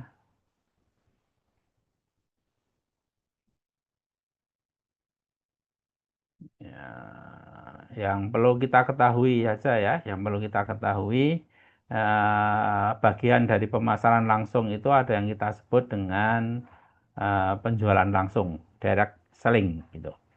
Nah ya, jadi pemasaran langsung itu bisa macam-macam ya, bisa dengan direct selling, dengan pos, informasi dengan pos, dengan katalog dan seterusnya, ya, gitu. Jadi kalau sekarang itu yang berupa penjualan langsung itu ya misalnya informasi tentang produk gitu yang kalau dulu itu biasanya di malam hari itu ya antara jam 1 sampai jam 4 itu kan jam 1 sampai jam 4 atau bahkan jam 12 sampai jam 4. Nah, nanti karena ada produk tertentu ya yang dilakukan penjualan langsung biasanya 1 jam kemudian ganti produk lagi jam berikutnya ya, tetapi biasanya tayangnya itu ya sekitar 12 atau jam 1 malam sampai jam 4 pagi gitu ya. Nah, kalau kita perhatikan sekarang itu ada channel televisi yang memang mengkhususkan diri untuk penjualan langsung. Ya, jadi tidak lagi bagian dari acara televisi ya, tetapi ada channel televisi yang memang mengkhususkan dalam penjualan langsung. Ya, nah saya coba lupa ya karena sekali lagi sudah jarang sekali untuk nonton televisi.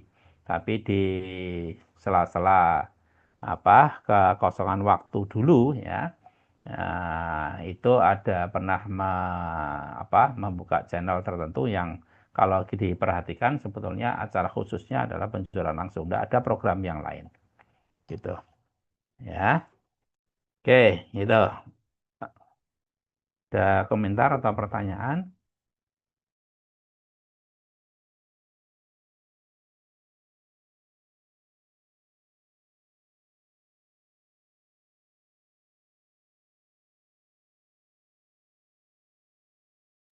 Oke, kalau ada komentar,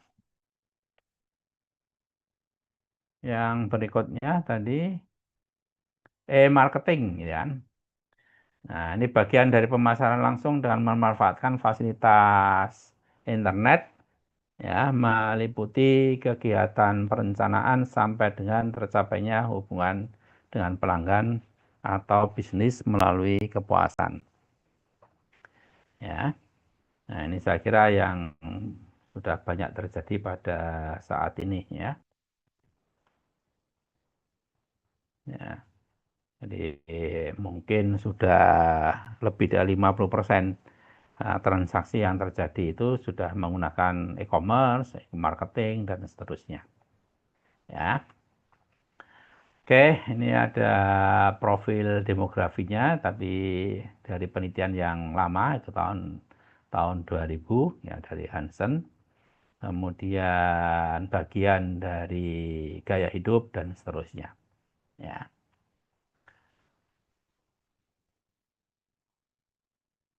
Kemudian bagian dari marketing apa yang kita sebut dengan e-commerce ya. Kegiatan untuk melayani pesanan produk internet dan kegiatan lain seperti riset pasar, mengidentifikasi peluang dan mitra bisnis, memilih relasi dengan pemasok dan seterusnya. Ini kalau konteks di Indonesia ya kita punya Tokopedia, punya Shopee, ya, Lazada dan seterusnya gitu ya. Ini konteksnya adalah e-commerce. Oke, kemudian beberapa perspektif yang berkaitan dengan e-commerce. Ya, jadi bisa melakukan pembelian secara langsung online. Ya, kemudian komunikasinya dalam bentuk digital. Ya, kemudian layanannya ya itu apa relatif tidak membutuhkan biaya yang tinggi karena tadi misalnya karena ada online purchasing-nya ya, ada pembelian secara online sehingga mungkin tidak perlu kita membayar gaji tetap untuk tenaga penjualan di toko offline gitu. Ya, kemudian bisnis prosesnya bisa lebih cepat ya, aliran kerjanya sudah sangat tertentu ya, sudah tersistem, terstandar. Nah, kemudian bisa dilakukan secara customize gitu, ya massal gitu. Oke,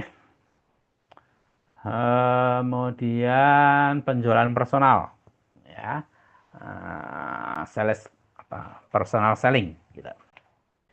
Hubungan langsung dengan satu atau lebih calon pembeli untuk tujuan melakukan presentasi, menjawab pertanyaan dan memperoleh pesanan.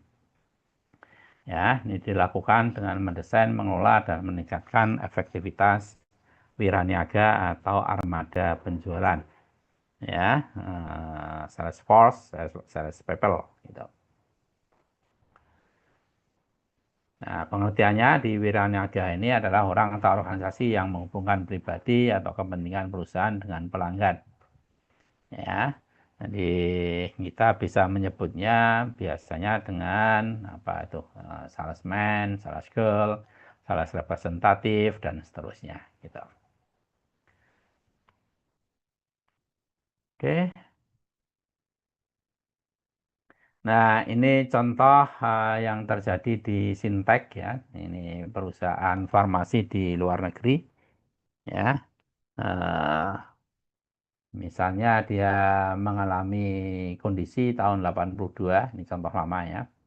Ya, dia mempunyai 433 sales representatif ya atau wakil penjualan perusahaan. Ya, itu tahun 82 dan kemudian akan bertambah ya tenaga penjualannya itu sekitar 30 sampai 40 per tahunnya ya sesuai dengan perkembangan perusahaan atau prediksi perkembangan perusahaan. Sintek ini punya 7 obat ya. 7 obat yang diproduksinya dan 9 peralatan kesehatan gitu kan. 9 peralatan kesehatan. Contoh-contoh produknya itu yang ada di sebelah kanan itu. Ya. Nah, pertanyaannya gitu ya, pertanyaannya bagaimana mengalokasikan ya atau maaf seberapa besar yang efektif ya tenaga penjualan ya itu perlu didapatkan oleh Sintek ya. Apakah benar 433 dengan pengembangan 30 sampai 40 orang per tahun atau lebih dari itu atau kurang dari itu. Ya, kemudian bagaimana mengalokasikan sales force tadi ya, sales people ya atau wiraniaganya ke masing-masing produk yang dipunyai oleh Sintek tadi, yaitu 7 drug dan 1 vision specialist gitu. Ya. Nah, ini contoh kasus yang ada di Sintek. Ya, dan pertanyaan utama yang harus dijawab oleh Sintek ketika dia mendapatkan kondisi bisnis seperti ini. Oke, kemudian ini bagaimana mengelola wiraniaga atau armada penjualan. Dilihat dari nilai calon pelanggannya, V-nya ini nilai calon pelanggan, dengan beberapa variabel yang bisa diidentifikasi, ya. Dari misalnya jumlah kunjungan yang perlu kita lakukan, jumlah tahun calon, dan seterusnya gitu. Ya. Nah, ini bisa kita pergunakan untuk menilai calon pelanggan apakah layak untuk dikunjungi atau tidak. Nah, dan berapa frekuensi kunjungannya dan seterusnya. Nah, sehingga bisa kita dapatkan nanti prediksi hasil penjualan yang yang bisa kemungkinan didapatkan oleh perusahaan pada pelanggan tertentu. Nah, ini contohnya dalam bentuk kuantitatif. Jadi kalau kita punya data seperti di atas, maka kita bisa menghitung nilai pelanggannya itu berapa. Jadi pelanggan itu akan membelanjakan uangnya, ya, akan melakukan pembelian sebesar berapa satuan uang. Nah, dengan data-data yang ada ini hasilnya kira-kira seseorang itu akan membelanjakan datanya untuk membeli produk kita itu sebanyak 935.000 gitu, untuk pelanggan tertentu. Oke, ada komentar atau pertanyaan, dipersilahkan.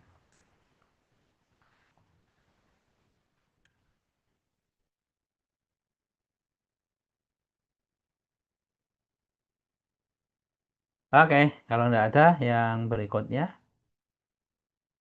Nah, ini pedoman Regius, ya, tentang komunikasi, ya.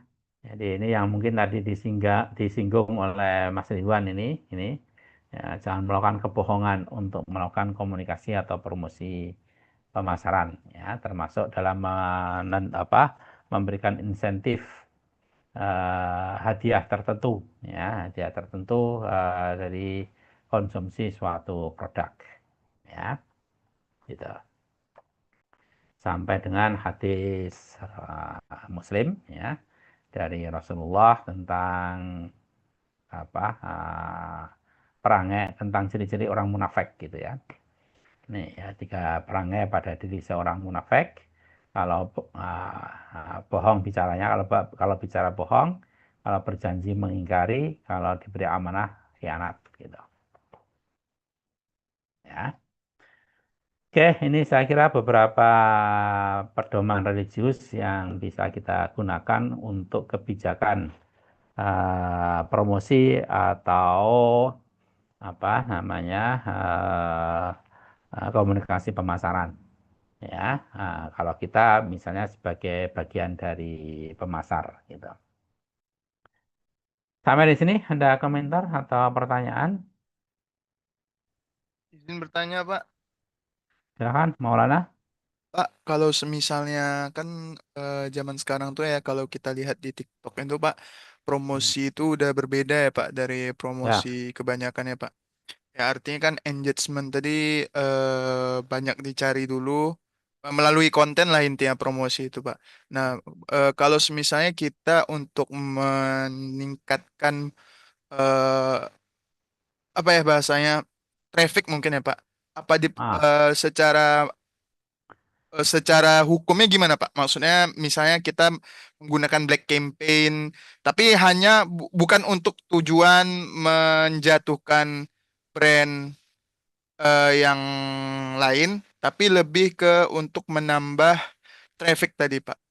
Karena kan kalau dalam promosi penjualan di yang seperti tadi Pak, kayak di TikTok itu sekarang banyak yang lebih ke menjatuhkan dulu salah satu brand tanpa menyebut merek ataupun dengan menyebut merek, baru nanti dia mempromosikan barang yang dia jual gitu Pak.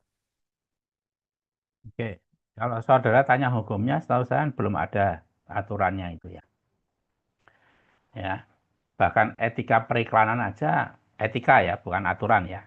Kalau aturan kan sifatnya hukum gitu. Etika kan sifatnya sosial gitu. Ya, tapi untuk profesi-profesi tertentu saya kira etika bisa menjembatani dari yang sisi hukum itu. Nah, cuma etika itu kalau etika itu diterapkan pada kasus tertentu, pada profesi tertentu ya itu hanya berlaku pada profesi tersebut. Jadi kalau ada etika kedokteran, kalau ada dokter yang malpraktek misalnya, sanksinya ya ketika prakteknya dihapus saja, dicabut saja gitu.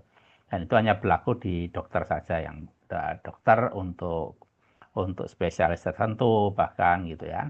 Tidak dokter secara umum, karena bisa saja dia dapat sanksi untuk spesialis bedah, tapi tidak masih bisa praktek untuk mungkin ya masih bisa praktek untuk pengetahuan dokter umumnya gitu ya, tapi dia mungkin sudah tidak bisa melakukan praktek bedah lagi kalau ketika dia malpraktek. Di pengacara saya kira juga seperti itu.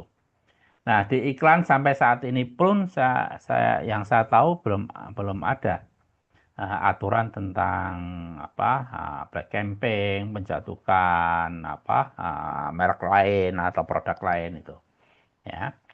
Nah, beberapa tahun yang lalu itu mungkin 2, 3, 4 tahun yang lalu itu yang ketika televisi masih marak gitu ya, televisi masih banyak dilihat orang gitu. Itu ada obat nyamuk semprot merek tertentu itu melakukan black campaign ya, melakukan black campaign yang seperti yang saudara sebutkan tadi, dari merek salah satu jenis obat nyamuk semprotnya, lupa lagi. Obat semprotnya, penyamuk semprot yang cukup terkenal Baygon, tuh? Pak. Bukan Baygon. Pape bukan ya Pak ya? Pape. Red po ya. Ya, Red itu. Ya, jadi salah satu obat nyamuk semprotnya Red itu kalau disemprotkan dia tidak larut di udara, tapi akan mengendap ke lokasi semprotannya itu. Jadi kalau dia disemprot di atas tempat tidur gitu, ya, di atas spray, maka dia akan mengendap di di spray area semprotnya itu, ya. Nah, itu ya. Jadi yang slogannya itu yang lebih murah tidak ada, tapi kualitasnya yang lebih bagus ada, yaitu Red atau apalah gitu lupa saya itu. Nah, itu jadi iklannya tuh di TV jelas-jelas dia bentuk kemasan semprotnya itu persis sebesar yang jadi masalah itu ya. Kemudian slogannya itu juga dimasukkan di iklan televisi gitu ya. Jadi ini ada produk yang mengklaim tidak ada kualitas yang lebih bagus gitu, apalagi yang lebih murah gitu. Nah, itu kan slogannya, seingat saya slogannya Red atau apa gitu ya. Nah, itu kan jelas-jelas dia menunjukkan musibah yang didapatkan oleh Red untuk jenis obat nyamuk semprot itu. Dan itu iklan campaign itu ya, black campaign itu berlangsung tidak hanya 1-2 hari. Dan tidak hanya satu seri iklan saja, tapi beberapa seri iklan gitu. Ya, beberapa seri iklan dan berlangsung berbulan-bulan sampai kemudian Red selesai untuk memperbaiki produknya, baru hilang iklan itu. Ya. Nah, tidak ada sanksi selama iklan tersebut dengan jangka waktu yang cukup lama, kemudian dengan seri iklan black campaign-nya yang bermacam-macam, itu tidak ada iklan untuk produk itu. Ya. Nah, tetapi yang perlu kita catat itu ya, ketika dia melakukan black campaign untuk Red seperti itu, ternyata hasil penjualannya juga tidak menggembirakan itu. Jadi tidak kemudian karena tidak ada apa namanya, tidak ada obat nyamuk semprot yang sama seperti yang apa dia punya ya, yang dia melakukan black campaign itu, dia penjualan untuk produk itu tidak berubah cukup banyak itu. Ya, tidak berubah cukup banyak. Jadi tidak signifikan dengan iklan yang dia apa, yang dia lakukan, dan mungkin dengan biaya yang sangat tinggi karena frekuensinya juga sangat tinggi, tayang iklannya gitu, ya. Kemudian ya mungkin dari sisi image-nya juga buruk gitu ya. Itu kalau sama seperti mungkin peribahasa makan makan apa, makan daging dari temannya sendiri gitu kan. Ya, gitu. Jadi penjualnya juga tidak naik signifikan ya. Sementara dari citra produknya juga mungkin malah merosot gitu karena memanfaatkan musibah produk yang sama dengan produk yang dia hasilkan gitu. Saya lupa mereknya apa itu ya. Nah, bahkan ada beberapa pernah saya baca ada laporan itu yang menunjukkan apa merek itu ketika ada di rak display di grosir tertentu itu diletakkan di dalam gitu ya, di dalam, sementara yang dekat, yang bisa dibaca, yang bisa dilihat dengan sekilas itu justru merek yang lain itu ya. Jadi di lapangan sendiri malah kemudian orang menjadi a priori, sehingga kemudian ketika dia displaykan ya produknya bersamaan dengan merek-merek yang lain, maka posisi produknya itu di dalam rak dibandingkan dengan merek yang lain yang relatif bisa dilihat sekilas untuk menunjukkan merek produk yang sama gitu. Nah, itu pernah saya baca laporan lapangannya seperti itu. Ya. Force Magic atau apa itu produknya itu. Ya. Jadi obat nyamuk semprot Force Magic atau apa gitu. Nah, nanti mungkin bisa bisa di googling ya, siapa Maulana ya. Ya, apa yang saudara ceritakan dan apa yang saya sampaikan ini. Baik, Oke, terima kasih, Pak. Tia, mungkin ada komentar tadi? Mau bertanya terkait yang public relation tadi sih, Pak. Ya, Kan beberapa waktu yang lalu tuh sempat viral ya isu boykot terhadap produknya Unilever ya, Pak ya, karena kan diduga ya. ada pro Israel. Hmm, Nah, sementara kita tahu juga kalau misalkan produk-produk dari Unilever ini kan produk sehari-hari yang digunakan oleh konsumen. hmm. Nah, kalau dari sisi manajemen pemasaran nih, sikap atau bagaimana peran dari hubungan masyarakat sendiri itu hubungan masyarakat perusahaan dalam menjaga kepercayaan konsumen karena ini kan sangat sensitif terkait kemanusiaan ya, Pak ya. Ya. Hmm. Itu sih Pak, peran dari public relation-nya sendiri itu bagaimana? Oke, saya kira tidak hanya Unilever ya. Ya, jadi Aqua juga mengalami itu kan gitu. Itu kan karena Aqua itu berinduknya ke Nestle kalau tidak salah. Dan Nestle termasuk yang kena boykot itu. Produk yang lain ya, yang Nestle ya Denko segala macamnya itu ya. Itu. Nah, yang dilakukan oleh Unilever, yang dilakukan oleh Aqua lah, gitu, yang dilakukan oleh Aqua, public relation-nya apa? Public relation-nya adalah dia meng-hire Muhammadiyah, ya, dengan beasiswanya, seingat saya itu, ya. Jadi masuk di iklan televisi, seingat saya, ya, dan berita-berita di Muhammadiyah. Saya termasuk kalau di Ormas itu Muhammadiyah ya. Nah, sehingga di grup-grup yang saya ikuti yang relatif komunitasnya Muhammadiyah, saya sering mendapatkan itu, termasuk keluhan beberapa di antaranya gitu ya, yang menyayangkan kenapa Muhammadiyah berkolaborasi dari sisi beasiswa kepada dengan Aqua di masa gerakan boikot yang cukup masif pada tahun 2004 atau 2005 kemarin. Ya.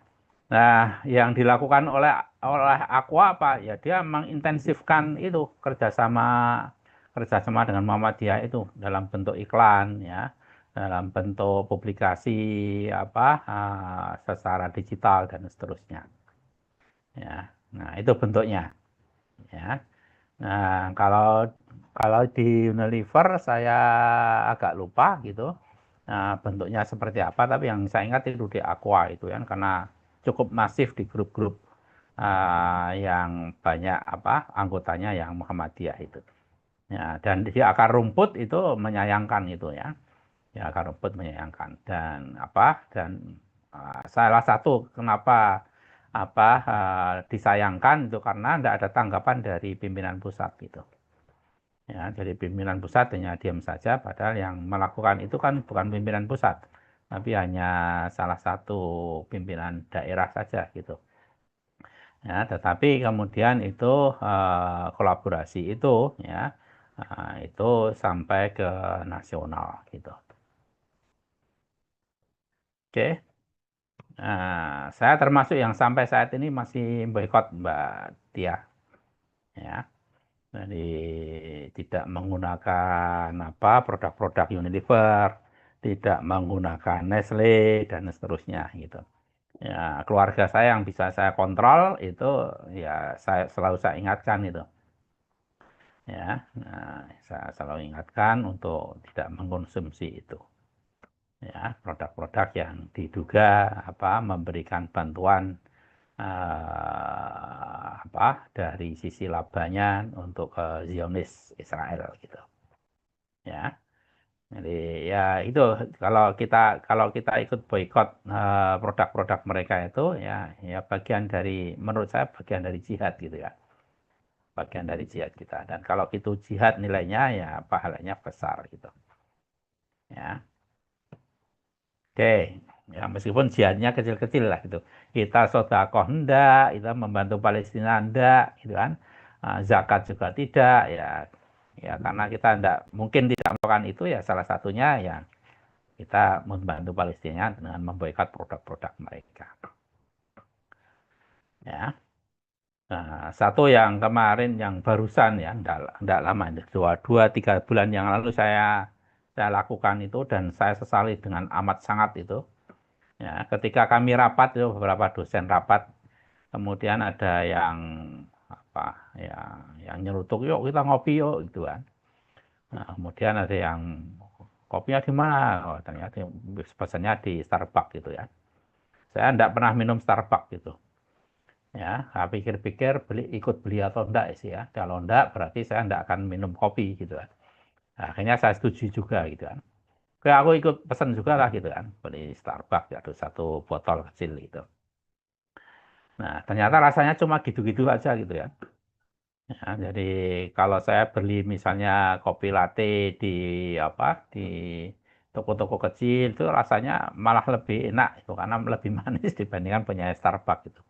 Nah, setelah itu gelonya bukan main itu kan, sudah melanggar prinsip untuk memboikot. Ternyata ketika mengkonsumsi ya rasanya cuma kayak gitu aja. Menurut saya lebih enak kalau di warung-warung kopi kecil yang sejenis dengan hasil produknya Starbucks gitu. Itu Mbak Tia ya. Dan ini salah satu contoh yang saya berikan yang Aqua itu ya tadi dengan program beasiswanya dan hanya pada satu daerah tertentu, tapi efeknya ke nasional itu seingat saya. Ya. Oke. Terima kasih, Pak. Masih ada waktu 5 menit. Saya ceritakan ini ya. Mungkin hubungan masyarakat yang cukup dianggap sukses, yang kemudian hubungan masyarakat itu tidak lagi dipandang sebelah mata ya oleh pemasar itu. Itu adanya keberhasilan gagalnya impeachment Bill Clinton ketika dia jadi presiden gitu. Nah, saudara nanti bisa googling ya. Jadi Bill Clinton itu kena masalah karena pelanggaran etika sosial. Ya, dari dia melecehkan banyak mahasiswi yang magang di Gedung Putih. Ya, nggak usah tak sebutkan pelecehan seksualnya apa gitu. Nanti silakan di googling sendiri. Sampai kemudian ada usaha untuk melakukan impeachment ya, ketidakpercayaan di pemerintahannya Bill Clinton itu. Nah, sehingga dia harus menghentikan masa pemerintahannya sebelum berakhir gitu. Dan usaha impeachment itu sampai pada kesimpulan proses terakhir sebelum pemungutan suara impeachment atau tidak impeachment. Ya, penghentian pemerintahan atau tidak penghentian pemerintahan. Ya, nah, itu sampai pada tahap terakhir, tinggal pemungutan suara saja gitu. Ya. Nah, tetapi sebelum ada proses pemungutan suara dan itu sudah dalam sidang di parlemennya Amerika sana, ya, yang dari jajak pendapat saja itu menunjukkan bahwa 75 lebih ya, 76 atau 77 itu sudah setuju nanti kalau ada pemungutan suara ada impeachment terhadap Bill Clinton ya. Padahal mayoritas dari parlemen di Amerika yang mau melakukan pemungutan suara itu dari Demokrat ya, partainya Bill Clinton ya. Jadi anggota Senat Demokrat sendiri itu yang ada yang setuju untuk dilakukan impeachment terhadap Bill Clinton. Tidak hanya yang dari Republik gitu ya. Hanya yang dari Republik. Nah, tetapi timnya Bill Clinton kemudian melakukan proses public relation ini. Ya. Nah, intinya adalah caranya seperti ini ya. Jadi ketika Bill Clinton itu diberi kesempatan untuk berpidato ya tentang kasus yang dia terima ya, dia di antara isi pidatonya adalah dia mengakui memang ada pelecehan seksual itu. Satu berarti apa? Intinya kejujuran. Ya, kejujuran bahwa memang ada kasus pelecehan seksual yang dia lakukan terhadap mahasiswi magang di Gedung Putih. Ya. Nah, ketika dia mengakui itu, maka kamera itu menyorot istrinya dan anaknya. Jadi dia hanya punya satu anak perempuan dan istrinya itu pernah jadi Menteri Luar Negeri dan juga pernah jadi kandidat presiden tapi jadi kalah gitu kan. Siapa namanya? Hillary Clinton gitu. Ya. Nah, kamera itu menyorot kepada anak dan istrinya itu. Ya. Nah, ketika kamera menyorot seperti itu, wajah istri dan anaknya itu terlihat gusar gitu kan, terlihat marah gitu, ya, dan sedih ya, marah dan sedih gitu kan, campur baur lah gitu kan. Nah, kemudian ketika kamera menyorot itu, Bill Clinton juga berpidato juga bahwa dengan dilakukannya pelecehan tersebut, ya, ini kamera balik lagi ke Bill Clinton ya. Kemudian itu adalah dari sisi moralitas umum di Amerika sebetulnya tidak masalah. Ini sesuatu yang berbeda antara pribadi dengan etika umum itu kan. Nah, di etika umum itu di tingkat pemerintahan maka etika pribadi itu tidak bisa berpengaruh terhadap etika pemerintahan gitu. Jadi itu adalah suatu yang terpisah gitu. Namun meskipun itu adalah suatu yang terpisah, saya mohon maaf dengan sangat gitu ya kepada publik dan juga kepada keluarga saya. Kamera balik lagi ke istri dan anak itu. Ya. Istri dan anak itu mantuk-mantuk itu kan. Ya. Jadi manggut-manggut ketika Bill Clinton minta maaf kepada Hillary dan anaknya itu, Amy atau siapa itu. Ya. Nah, orang berpersepsi ketika istri dan anaknya manggut-manggut itu, ya, dari sebelumnya dengan wajah yang marah dan sedih itu, ya, permintaan marah Bill Clinton itu sudah diterima oleh istri dan anaknya. Ya. Nah, orang langsung berpikir, keluarganya saja sudah memaafkan, apalagi orang lain yang tidak ada hubungannya langsung dengan Bill Clinton dengan pelecehannya itu. Ya, jadi sekali lagi ketika Bill Clinton minta maaf, itu kamera langsung beralih ke istri dan anaknya, dan istri anaknya manggut-manggut itu. Orang bisa berpersepsi bahwa kedua orang yang berkaitan langsung dengan pelecehan seksual yang dilakukan oleh Bill Clinton itu sudah memaafkan itu. Ya, sementara pendapat umum, ya, bahwa etika pribadi dengan etika pemerintahan itu sesuatu yang terpisah, tidak bisa digabungkan. Karena memang di Amerika kan demokrasinya kan liberal gitu ya. Nah, dengan melihat kamera itu orang sudah bisa menduga gitu kan, sudah menduga selesailah gitu persoalan tentang impeachment. Ya, tidak mungkin akan terjadi pemungutan suara.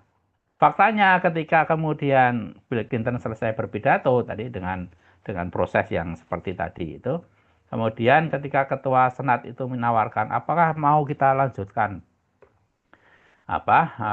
proses pemungutan suara itu, ya, kemudian layar kembali menayangkan tadi pernyataan kejujuran dari Bill Clinton dan permintaan maaf secara pribadi pada keluarga dan kepada masyarakat Amerika secara umum itu ditayangkan bolak-balik.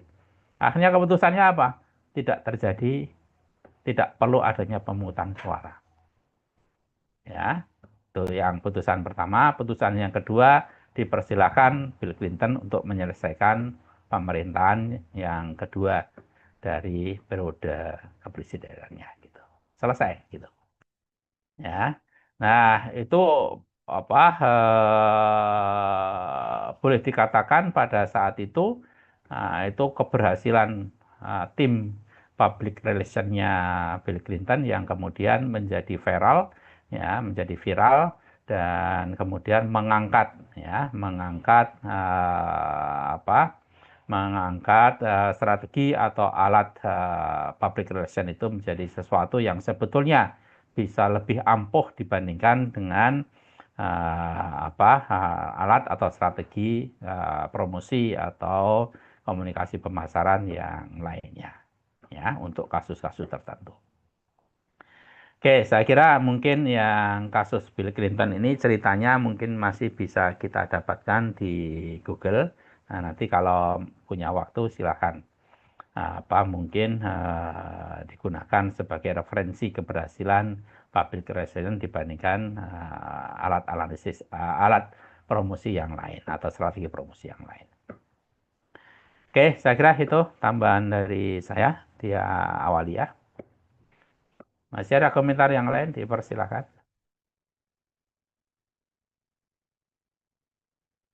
Kalau tidak ada, waktu kita juga sudah habis, ya. Jadi kita sudah jam 11.33 menit, ya. Jadi 33 menit dari jatah, tapi tadi kita mulai lebih lambat, ya.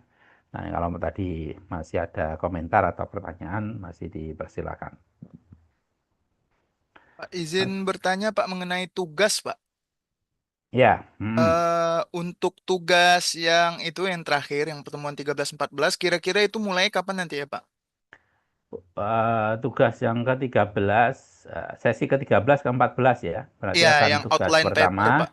Tugas pertama itu nanti cari artikel di majalah, kemudian silakan dianalisis dengan outline yang ada di silabi kemarin, di outline yang pertama, ya.